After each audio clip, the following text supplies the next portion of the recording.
Empire के पिछले episodes में आप लोगों ने रानी कर्णवती के साहस से लेकर कुमाऊं के चाणक्य हर्षदेव जोशी की कूटनीति तक की कहानियां सुनी, लेकिन आज के इस एपिसोड में हम आपको किसी एक व्यक्ति की नहीं बल्कि एक महल की कहानी सुनाने वाले हैं। एक ऐसे महल की कहानी जिसकी नींव एक राजा की जिद के चलते पड़ी और वो महल जब बनकर खड़ा हुआ तो रियासत को एक नई राजधानी मिली। ऐसी राजधानी जिसने उत्तराखंड के सबसे खूबसूरत शहर में तब्दील होने के ख्वाब देखे थे, लेकिन जिसकी नियति में आगे चलकर उत्तराखंड का काला पानी कहलाना लिखा था। ये कहानी है एक ऐसे महल की जहां से न सिर्फ पवार वंशी राजाओं ने शासन किया बल्कि कई सालों तक अंग्रेज अधिकारियों ने भी जिसकी शान और शौकत में रहकर रियासत पर हुकूमत चलाई। नमस्कार, मेरा नाम है प्रगति और आप देख रहे हैं 12 मासा की स्पेशल सीरीज एम्पायर।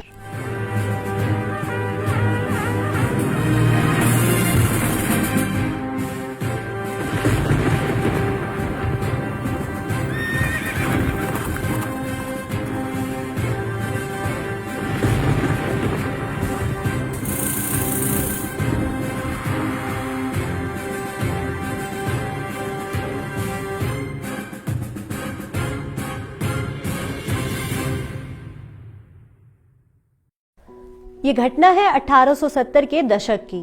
टिहरी रियासत में तब राजा प्रताप शाह का राज हुआ करता था। बसंत ऋतु बीत जाने के बाद भी टिहरी में अच्छी खासी गर्मी पड़ती थी। इस कारण राजा प्रताप शाह अक्सर अपने लाव लश्कर के साथ कभी मसूरी तो कभी शिमला घूमने जाया करते थे। ऐसे ही एक बार राजा प्रताप शाह अपनी पत्नी रानी गुलेरिया के संग मसूरी के माल रोड पर टहल रहे थे। यहाँ उनके साथ एक ऐसी घटना घटी जिसके चलते प्रतापनगर नाम का शहर अस्तित्व में आया। इस घटना का जिक्र पुरुषोत्तम चौहान की लिखी किताब प्रतापनगर का इतिहास में मिलता है। पुरुषोत्तम चौहान के पिता खुद भी प्रतापनगर महल में कर्मचारी हुआ करते थे। अपनी किताब में पुरुषोत्तम चौहान लिखते हैं कि 1870 के दशक की गर्मियों में जब राजा प्रताप शाह अपने परिवार के साथ मसूरी की माल रोड पर टहल रहे थे तो उनके अंगरक्षकों की एक टोली भी आगे पीछे चल रही थी। राजा का ये लश्कर अभी कुंडली चढ़ाई पर पहुंचा ही था कि सामने से एक युवा अंग्रेज कैप्टन अपने कुछ अर्दलियों के साथ आता हुआ दिखा। अंग्रेज कैप्टन ने राजा प्रताप शाह को पूरी सामंती ठसक के साथ घूमते हुए देखा तो उसने राजा को टोक दिया। राजा को ये बात अपनी शान में गुस्ताखी लगी और दोनों में विवाद होने लगा।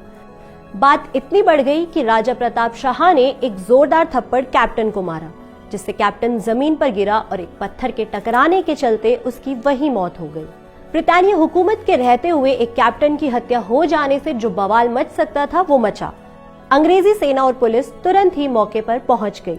ये वो दौर भी था जब 1857 की क्रांति हो चुकी थी और अंग्रेजी हुकूमत ने भारत की कमान ईस्ट इंडिया कंपनी से सीधा अपने हाथों में ले ली थी। इंडियन पैनल कोड से लेकर वो तमाम कानून लागू हो चुके थे जो आज भी हमारे देश की कानून व्यवस्था का हिस्सा है। लेकिन राजा प्रताप शाह पर गैर इरादन हत्या का मुकदमा दर्ज होता उससे पहले ही ऊपर से फरमान आया कि उन्हें छोड़ दिया जाए।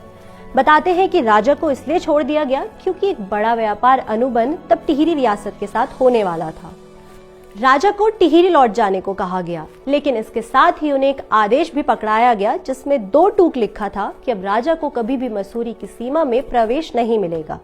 ये पढ़कर राजा प्रताप शाह गुस्से से तमतमा गए। कहा जाता है कि इसके बाद उन्होंने मसूरी से लौटते हुए जबरखेत में कसम खाई कि मैं मसूरी से भी खूबसूरत हिल स्टेशन बसाऊंगा। उन्होंने टिहरी लौटते ही अपने दिल की बात दरबार के सामने रखी। फिर सर्वे हुआ और सबसे खूबसूरत जगह ढांगदार को पाया गया। देवदार, बांज और कैल के जंगलों से घिरा ढांगदार लगभग 2300 मीटर की ऊंचाई पर स्थित था। सर्दियों में यहाँ मसूरी से भी ज्यादा हिमपात होने के चलते यहाँ का तापमान 0 से नीचे चला जाता और गर्मियों में मौसम बेहद सुहाना रहता। ये इलाका न सिर्फ मसूरी के मौसम, खूबसूरती और आबो हवा को टक्कर दे सकता था बल्कि यहाँ से रियासत की राजधानी टिहरी पर भी साफ नजर रखी जा सकती थी। लिहाजा राजा ने ढांगदार को 1877 में अपनी ग्रीष्मकालीन राजधानी घोषित कर दिया। ढांगदार का नाम बदलकर प्रतापनगर कर दिया गया और राजा का दरबार 6 महीने टिहरी तो 6 महीने प्रतापनगर में चलने लगा।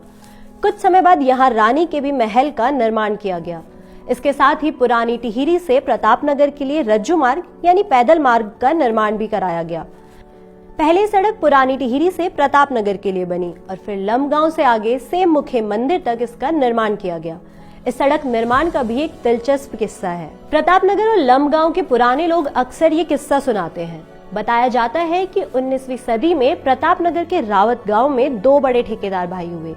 इनमें से बड़े भाई का नाम शंकर चंद्र रमोला और छोटे का अव्वल चंद्र रमोला। प्रतापनगर से सेम मुखेम तक सड़क निर्माण का ठेका इन्हीं दोनों को मिला था। दोनों भाइयों ने तय समय पर सड़क का निर्माण भी पूरा कर लिया और सड़क बनाई भी पूरी ईमानदारी से थी। लेकिन लाखों रुपयों का ये सड़क निर्माण पूरा हो जाने के बाद भी ठेकेदार भाइयों को उनका भुगतान नहीं किया गया। उन्होंने राजा के लोक निर्माण विभाग से कई बार अपना भुगतान करने को कहा, लेकिन जब इसके बाद भी भुगतान नहीं हुआ तो बड़े भाई शंकर चंद्र रमोला शिकायत करने टिहरी दरबार के लिए निकल पड़े। वो टिहरी शहर में पहुंचे ही थे कि सामने से उन्हें राजा का काफिला आता दिखा। ये काफिला जैसे ही ठेकेदार शंकर चंद्र रमोला के सामने आया, उन्होंने राजा के घोड़े की लगाम पकड़ ली। राजा की सुरक्षा में हुई इस दखल से पूरे सुरक्षा तंत्र में हड़कंप मच गया। सुरक्षाकर्मी शंकर चंद्र को गिरफ्तार करने ही वाले थे कि राजा प्रताप शाह ने उन्हें पहचान लिया और सुरक्षा कर्मियों को रोकते हुए उनसे पूछा, ठेकेदार जी ये क्या कर रहे हो? ठेकेदार शंकर चंद्र ने जवाब दिया, महाराज मेरा भुगतान अभी तक नहीं हुआ है, मैं वही लेने आया हूँ और अपना पैसा लेकर ही वापस लौटूंगा। इस पर राजा प्रताप शाह ने अपनी मजबूरी बताते हुए कहा, मैं जानता हूँ लेकिन आपका भुगतान करने में असमर्थ हूँ क्योंकि राजकोष में अभी धन नहीं है, पूरा कोष लगभग खाली है। कहा जाता है कि राजा से इतना सुनने के बाद ठेकेदार शंकर चंद्र ने अपनी रकम तो छोड़िए, उल्टा राजा की ही मदद का प्रस्ताव रख दिया। वो राजा से बोले, अगर ऐसी ही बात है तो आपको जितना धन चाहिए उतने खच्चर मेरे घर भेज दीजिएगा, मैं कुछ व्यवस्था करता हूँ। पुराने लोग बताते हैं कि तब राजा ने 10 खच्चर भिजवाए, जिनमें ठेकेदार शंकर चंद्र रमोला और उनके भाई अव्वल चंद्र ने चांदी के सिक्के से भरे 20 कट्टे लादकर राजा के पास भिजवाए। इतने धन से अगले 2 सालों तक राजा ने राजकाज चलाया और बाद में आर्थिक स्थिति सुधर जाने पर रमोला भाइयों को उनके पूरे पैसे लौटा दिए। राजा प्रताप शाह ने अपनी दोनों ही राजधानियों से टिहरी पर राज जारी रखा। उनके शासनकाल में टिहरी में कई आधुनिक काम हुए। मसलन रियासत में पहली बार अंग्रेजी शिक्षा देनी शुरू हुई। पहली बार आज की ही पुलिस की तरह राज्य की कानून व्यवस्था के लिए आधुनिक पुलिस सर्विस शुरू की गई। अंग्रेजों की तरह पटवारी व्यवस्था और न्यायालय की व्यवस्था बनाई गई, जिसे चीफ कोर्ट कहा जाता था।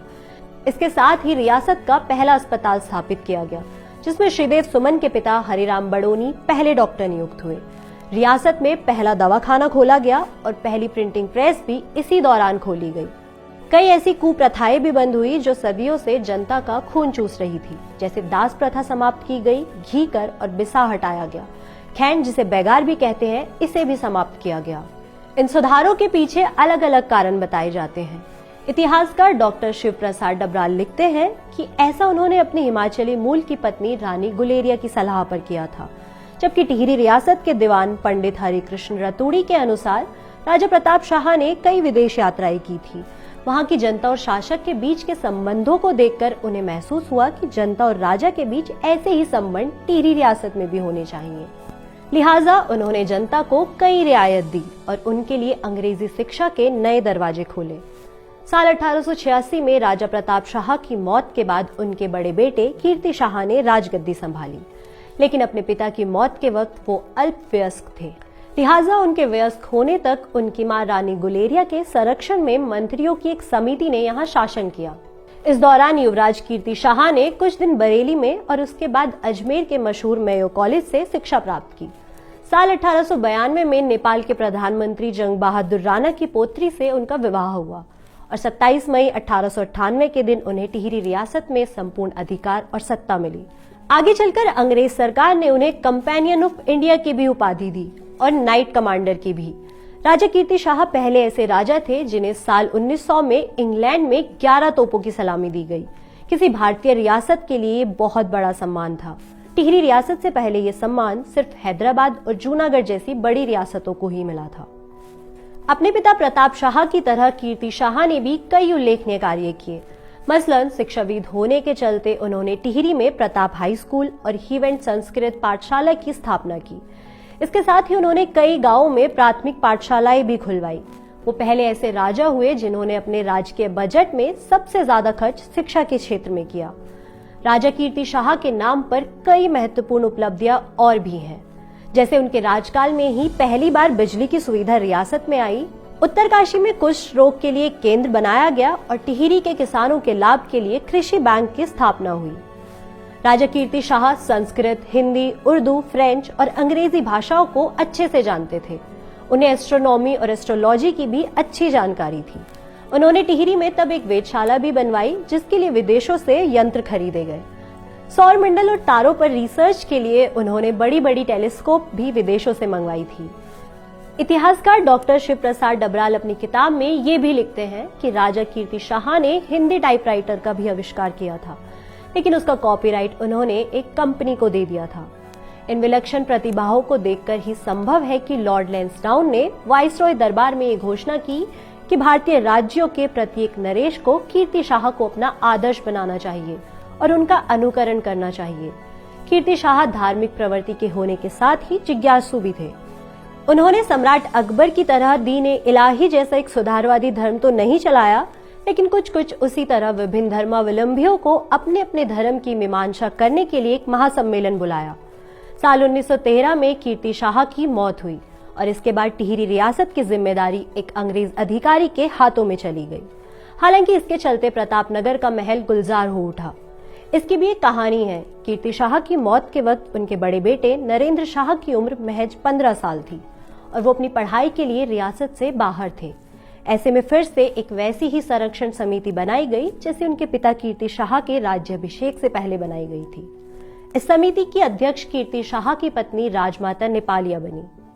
दीवान भवानी दत्त उनियाल इसके सदस्य बने और इसमें रियासत के कुछ प्रतिष्ठित लोगों को, साथ ही एक अंग्रेज ICS ऑफिसर यानी इंडियन सिविल सर्विस का अधिकारी भी था।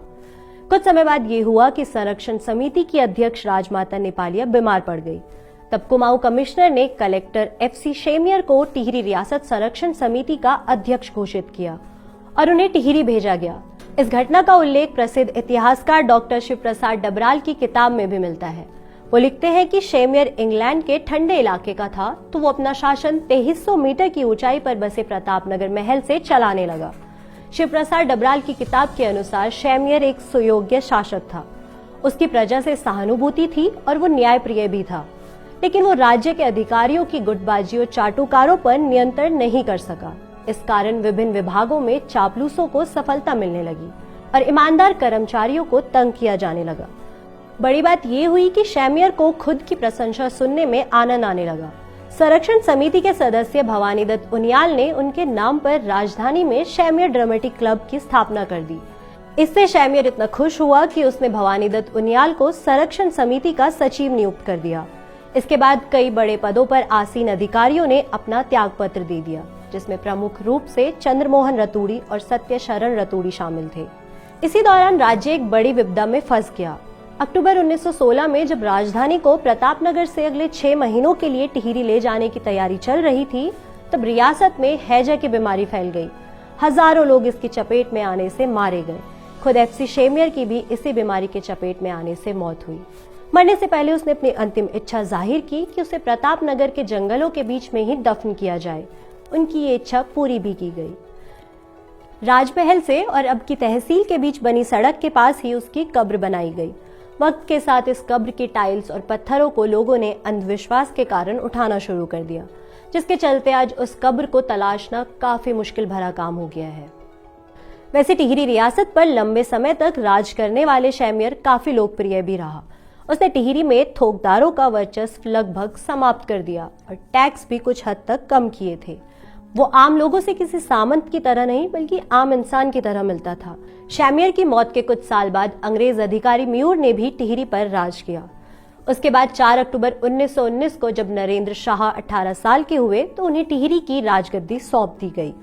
फिर नरेंद्र शाह के शासन के दौरान ही टिहरी रियासत में जन क्रांति हुई और देश की आजादी के कुछ समय बाद टिहरी रियासत भी राजशाही से आजाद होकर भारतीय संघ में विलय हो गई। टिहरी के आजाद होने के बाद प्रतापनगर के महल की दुर्गत होने लगी। आज के वक्त में अपने भीतर कई ऐतिहासिक तारीखों को समेटे हुए प्रतापनगर का महल भी एक खंडर में तब्दील हो चुका है। कभी उत्तराखंड के सबसे खूबसूरत शहर बनने का सपना पाले हुए प्रतापनगर में महल बनाया गया था, लेकिन वक्त ने इस महल को ऐसे दिन दिखाए कि इस बेजान इमारत ने पहले पूरी रियासत को पानी में डूबते हुए देखा और फिर चारों तरफ उगाई झील के चलते ये इलाका सालों तक उत्तराखंड का काला पानी बना रहा।